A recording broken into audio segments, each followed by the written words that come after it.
At the moment, gambling is a very controversial topic. Supporters are throwing out their point of view, and opponents are adamantly countering. Gambling is currently legal in 48 of the 50 states. The only two states which do not permit some form of gambling are Utah and Hawaii. Business owners in Clinton, Iowa were surveyed to determine how they had been affected by the presence of a casino. 12% had said business had increased, 29% had reported a decrease, and 60% said that they did not have any change in business. On a survey done by Wellesley College, they found that an average of $38 per household per month is spent on state gambling sales. That is 2% of the average household consumption that would normally go to non-gambling businesses. The number of independent restaurants in Atlantic City dropped from 48 the year casinos opened to 16 the next.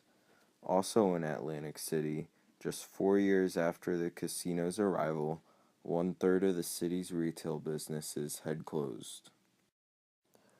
A University of South Dakota study showed that retail and service businesses in South Dakota suffered a net loss of about $60 million in anticipated sales in the year following the introduction of gambling.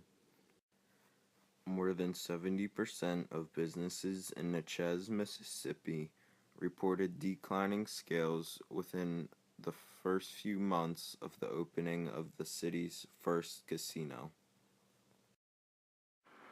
In Illinois' riverboat casino towns, only 3% of business owners said their businesses had been helped a lot by the casinos. All other business owners had said that there was a negative effect or no effect on their businesses from the presence of casinos. Throughout my research, I have believed that the expansion of gambling will negatively impact the community. Arguments against the expansion of gambling include: it is not family friendly.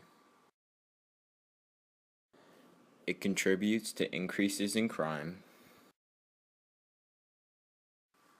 It results in rises in addiction.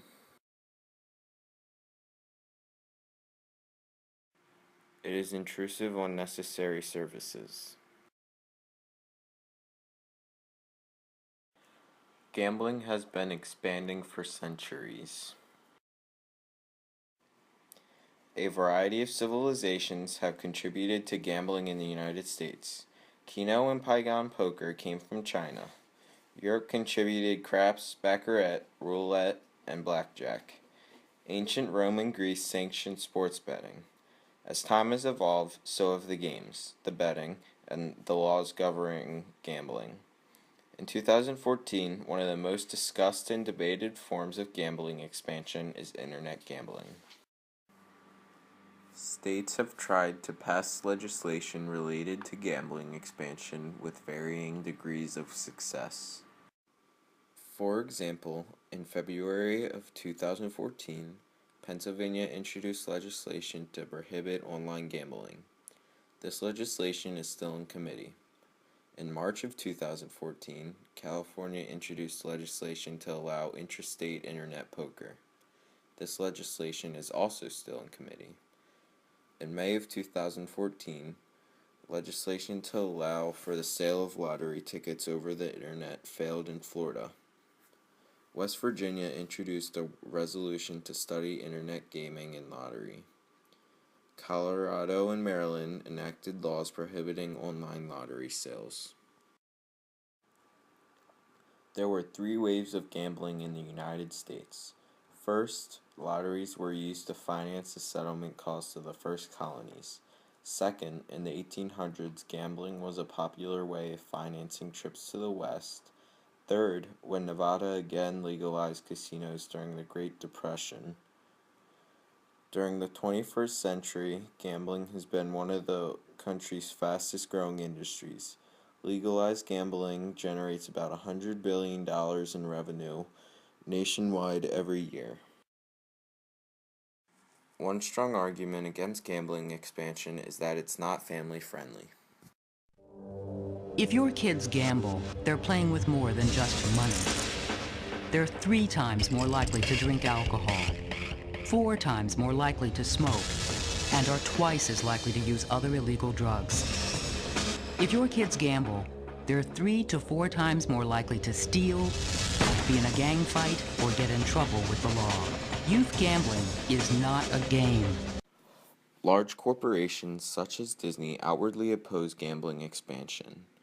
Walt Disney World spokeswoman Andrea Finger says, "We oppose the legalization of so-called destination resort casinos because this major expansion of gambling is inconsistent with Florida's reputation as a family-friendly destination."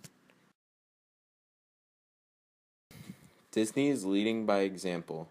They acquired Marvel Comics, which owns licensing agreements for characters on slot machines.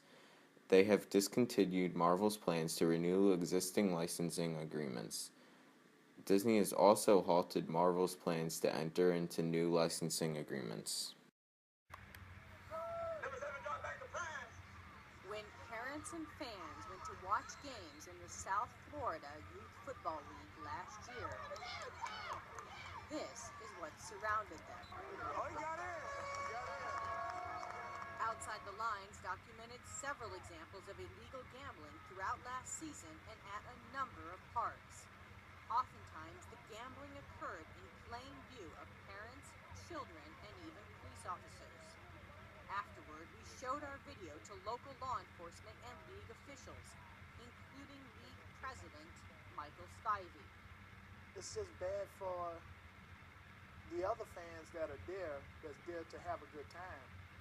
To see that type of stuff it's heartbreaking, it's alarming. Another argument against gambling expansion is that it contributes to increases in crime. But for some, beating the house isn't fun and games. It's business. Every day, cheats, con men, and card sharks take millions from the gaming floors. And here I beat this place right here for 4,000 or 5,000. The one next door to it I beat for 4,000 or 5,000. Casinos retaliate by going high-tech. It's a continuous cat and mouse game. They're gonna do one thing to us, we have to now build our machines differently to stop them. Casting surveillance nets to catch the thieves. Excuse me, someone security, I'm gonna need you to gather your chips and come with me. The National Institute of Justice reports problem gamblers are 3 to 5 times more likely to get arrested than the general population. This statistic supports the thought that crime will increase if the expansion of gambling is allowed to continue. Gambling expansion leads to rises in addiction, another big argument that comes along with the topic. I got involved with gambling, and it kind of took me down. The last 7 years, I spent probably about $35,000 or more. Now I know why people go out and kill themselves. Now I know why people go and do the things that they do, and I never experienced that until I started gambling, going to that. Many gambling addicts do not realize that they are addicted.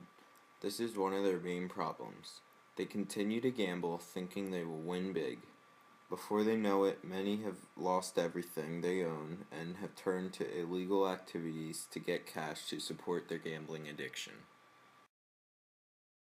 My gambling started off innocently enough. I was just playing to have fun. Before long, I was sneaking off to play, skipping work and making excuses. Felt like gambling had a grip on me and I didn't know how to break free. But thankfully, I was able to find help. It is also argued that gambling is intrusive on necessary services. Right? I don't gamble anymore. There you go. I do gambling by driving in the city where the money is supposed to have been gone for fixing the infrastructure and trying to avoid potholes. That's gambling. And I gamble by going under the bridges that were supposed to be fixed with the money from gambling. So I guess that's gambling. And I gamble by sending one of my sons to public school or they have no money to fix the walls and get proper educational teachers and proper books and stuff. So I guess that's gambling. So I guess I don't gamble in the old sense of the word, but living nowadays is a gamble. Is that a rant? Well, gambling expansion can cause strain on necessary services and infrastructure. It is a fact that gambling expansion leads to increased crime.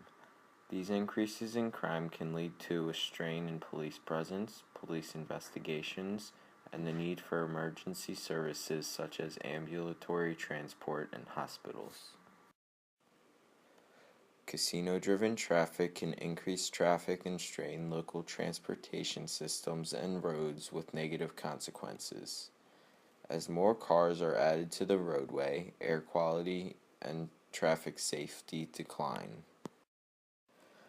Gambling expansion also adds an increased number of addicts to an already overburdened mental health care system. Many people do not think gambling addiction affects them, but in reality they should, because everyone pays taxes and some of the money collected goes to state agencies that try to stop gambling addictions.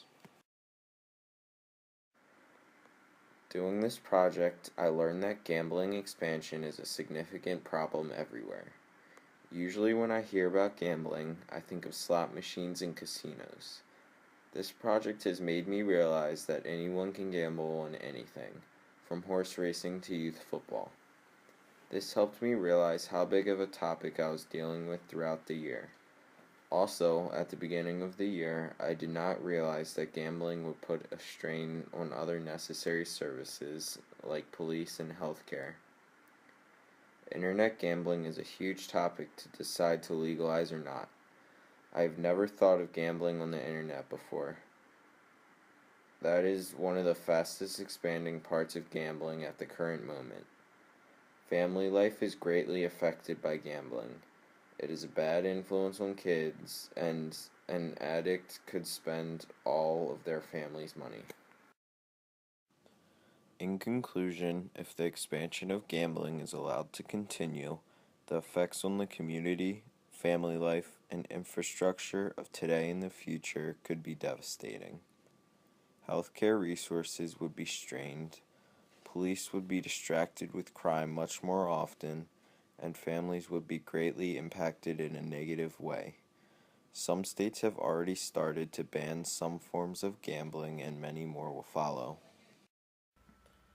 As I have been researching throughout the year, my view on the topic has not changed. The expansion of gambling will negatively impact the community. It was just one game, he said. I tried to persuade him, but the more I talked, the deeper into it he got. Just one more game, he would say. Soon, his pockets started to go empty. He begged me for money. When I denied, he said, "Some of it